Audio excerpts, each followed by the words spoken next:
Bagaimana yang Islam itu ditangkap oleh iman sehingga melahirkan ihsan, gitu kan?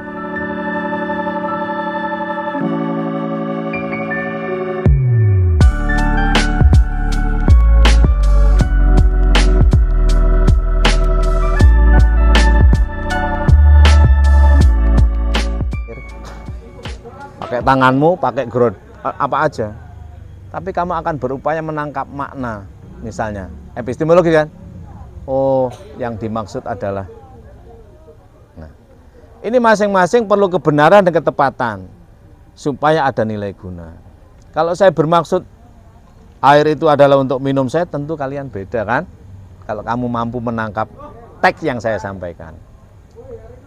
Problema kita itu masih tekstualis, tidak kontekstualis. Dalam bahasa linguistiknya kita ini baru sering terjebak pada ilmul bayan, tidak lanjut pada ilmul ma'ani, sehingga lahir namanya ilmul badi untuk dikonstruk menjadi sebuah mantik, baik itu ucapan maupun tulisan. Maka dalam memahami itu, piranti ilmu itu kan ada 4 kan? Ilmul bayan, ilmul balaghah, pernah dengar enggak? Ya, dalam bahasa Arab ya. Balaghah itu kan sampai kan? Qaulan baligha, ucapan yang bisa sampai kepada hati orang, bisa dimengerti. Itu pirantinya bayan, lafat, teks, ontologis kan? Lalu ma'ani, epistemologis kan? Ma'ani itu maksud, artinya apa? Kita baru bisa memperlakukan secara tepat kalau ketemu dengan maksud. Tidak hanya berjumpa dengan benda, tapi berjumpa dengan maksud benda itu. Maka itu dikembalikan pada subjek. Contohnya tai sapi ya. Tai sapi itu bahasa Indonesia apa? Letong ya. Letong itu realitasnya kayak tai sapi kan. Ontologisnya kan tai sapi ya, itu bendanya kayak gitu. Nah, sekarang epistemologi bergantung pada subjek ketepatannya. Bagi kamu yang sedang kuliah ya nggak ada gunanya no. Ya dibiarkan saja epistemologinya. Bagi petani yang ingin subur tanahnya tentu akan mengelola sehingga aksiologis. Bagi kamu membiarkannya bertemu dengan aksiologis. Kalau aku bilang tai sapi, lalu kamu ngambil bawa sini, itu kan nggak aksiologis. Itulah berpikir filosofis, pirantinya 3, ontologis, epistemologis, aksiologis. Dalam menulis juga begitu. Tulisanmu itu harus dipertanyakan pada 3 hal ini. Apa, bagaimana, untuk apa. Tulisanmu itu loh. Maka tulisan yang bagus itu bukan tulisan orang. Karena orang itu bersubjektivitas pada subjeknya. Bukan subjekmu. Saya mengatakan baik itu belum tentu baik kamu loh ya. Bendanya sama, simpulannya sejumlah subjek, ya enggak? Bendanya sama, baik tidaknya bergantung pada subjek. Rokok itu objektif kan? Real kan? Boleh enggak membuat contoh rokok itu di dalam publish? Kira rokok apa bungkus rokok ini? Yes, rokok lah. Rokok. Rokok itu baik bagi yang doyan rokok kan? Nah, bener apa enggak toh rokok ini?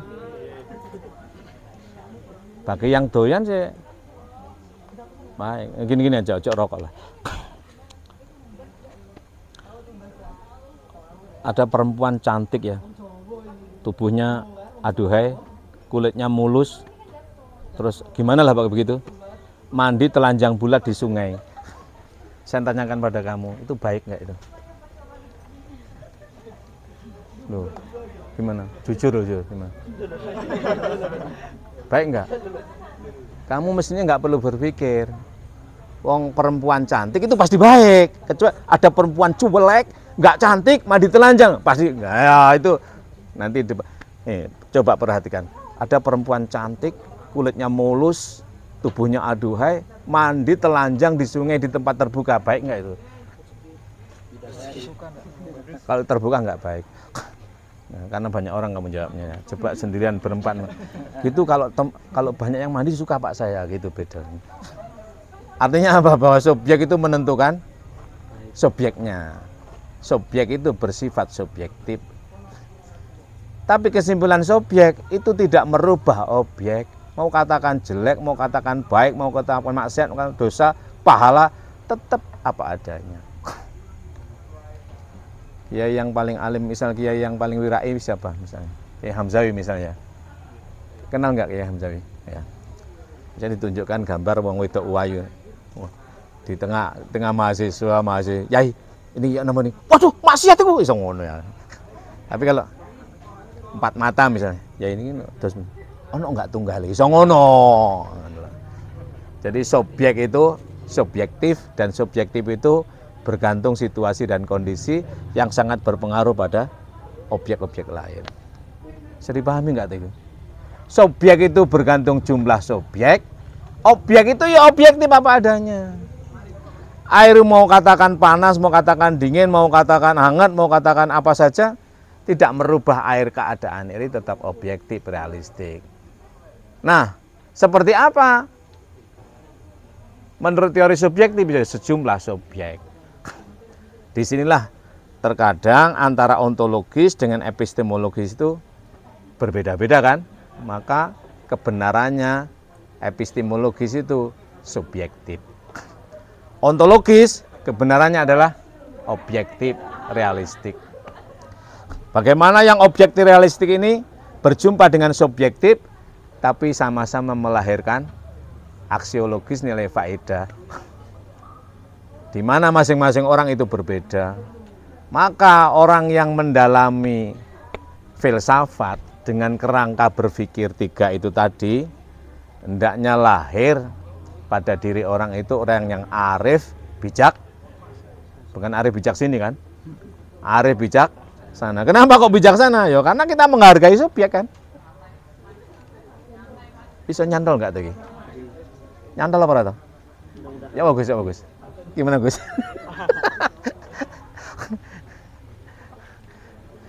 Begitu sederhananya filsafat itu. Maka sampean kalau belajar filsafat mulai S1 sampai S3 bahkan sampai postdoktor ya sama aja. Tiga hal itu, ontologis, epistemologis, aksiologis. Apa, bagaimana, untuk apa. Bayan, ma'ani, badi. Baru nanti namanya mantik. Mantik itu bisa omongan lisan, bisa tulisan. Ketika Anda menulis, mengungkapkan, berbicara, ya kerangka berpikirnya ya ini. Kalau Anda ingin disebut sebagai orang yang masih menggunakan pikiran, apa, bagaimana, untuk apa. Nah, filsafat ini disebut dengan pisau analisa. Apa? Pisau itu untuk apa? Memotong kan? Semakin kamu pertajam pisau itu, maka kamu akan semakin mampu membuat varian-varian ontologis, epistemologis, dan aksiologis dengan berbagai bentuk. Tapi semakin gablok, ya nggak bisa.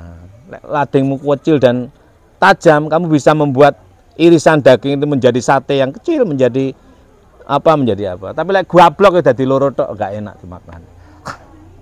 Maka jangan haramkan pisau. Sekalipun dia bisa melukai kamu, tapi dia banyak manfaatnya. Jangan haramkan filsafat, sekalipun bisa mengkafirkan kamu loh itu. Tapi di satu sisi bisa membuat imanmu semakin tebal. Maka nanti ketika berintegrasi dengan Islam, di mana posisi filsafat ini, hendaknya nanti pas itu loh. Makanya di dalam kajian kita, karena kampus Islam, filsafat, apa? Filsafat ilmu dengan ilmu filsafat berbeda loh ya. Kalau filsafat ilmu itu apa? Kalau ilmu filsafat bicara tentang filsafat. Tapi kalau filsafat ilmu, bagaimana menfikiri ilmu dalam konteks filosofis. Nah, ini aja mikir juga beda loh. Ilmu dengan pengetahuan tidak sama kan? Berapa menit lah?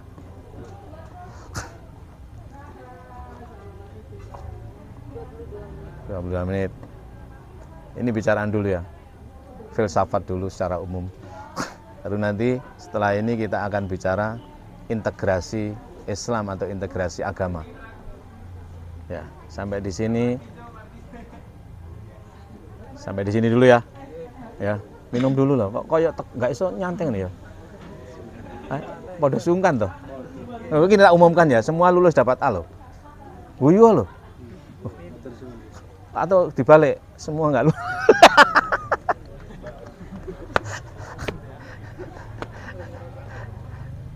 Jadi bergembiralah karena belajar filsafat itu sebenarnya belajar sambil bermain. Alat bermainnya apa? Otak itu loh. Bagaimana kerjanya? Kayak mikir itu loh. Selama kamu masih mau mikir, maka Anda pasti bisa berfilsafat dan mestinya harus lulus. Barulah nanti digabungkan, diintegrasikan kepada Islam. Islam itu lebih tepatnya pada hati. Hati itu zikir. Pirantinya hati. Zikir, ingat kan? Pirantinya hati. Ingat dengan nyebut beda loh ya. Kalau nyebut gimana? Menyebut dengan lesan. Kalau ingat dengan apa? Hati. Kalau diingat itu yang dekat, kalau disebut itu yang jauh. Aku kalau manggil Mukhofin karena jauh, tak mau Mukhofin gitu ya. Tapi kalau mengingat walaupun dia jauh, aku nggak perlu keras-keras. Cukup saya ingat saja. Nanti orang yang belajar filsafat, integrasi Islam itu zikirnya berbeda itu. Zikirnya berbeda dengan orang yang tidak belajar filsafat. Kalau orang belajar filsafat tuh, zikirnya itu sirri. Apa sirri itu? Diam, zikir beneran, ingat itu, mengingat, bayangkan, ya. Tapi kalau nggak belajar filsafat itu bungok-bungok, mau ngapain? Nanti berpengaruh dengan ketika zikir dalam kalimat thayyibah, astagfirullah. Jadi Gusti Allah kayak budek ngono lho. Ya. Jadi kudu gawe corong sing banter ngono. Allah, rene ngono. Padahal Gusti. Nah, kalau ngono aja. Nah, bagaimana menggabungkan dua itu dalam bingkai keindahan nanti, Badik? Bagaimana yang sebutan keras-keras itu dikasih zikir yang sifatnya ya, sehingga melahirkan keindahan. Bagaimana yang Islam itu ditangkap oleh iman sehingga melahirkan ihsan, gitu kan? Nah, ihsan itu. Bagaimana yang Islam itu zahir-zahir itu ditangkap oleh subjek kita, bagaimana yang ontologis ditangkap oleh epistemologis sehingga lahir namanya aksiologis. Saya kira begitu yang pertama, nanti ada sesi kedua integrasi Islam. Ya, setelah ini minumannya sudah datang. Sesuai dengan pesan itu ya. Oh ya, oke. Ya, saya kira begitu dulu. Kalau ada yang bertanya, nanti silahkan lewat moderator. Terima kasih. Saya kembalikan kepada moderator. Mbak, sampai sini. Arafah. Baik, Bapak, terima kasih atas waktunya. Selanjutnya saya persilahkan kepada teman-teman apabila ada yang dipertanyakan, silahkan.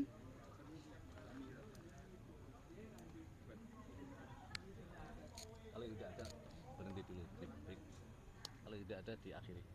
Kalau tidak ada, dapat kami akhiri dan bisa ditarik kesimpulan bahwasanya filsafat itu merupakan cara berpikir. Kemudian terdapat 3 pilar dalam ilmu filsafat, yaitu ontologis yang berarti apa, kemudian epistemologis, cara memperlakukan, yang terakhir itu ada aksiologi, nilai atau faedahnya. Kemudian terdapat teori kebenaran dan ketepatan, yaitu ada subjektif dan objektif. Subjektif merupakan tergantung situasi dan kondisi serta sejumlah objeknya. Kemudian ada objektif, yaitu apa adanya, tergantung benda tersebut. Baik, terima kasih, dapat diakhiri untuk materi pada hari ini. Sekian dari saya. Apabila ada kurang lebihnya, saya mohon maaf. Wassalamualaikum warahmatullahi wabarakatuh.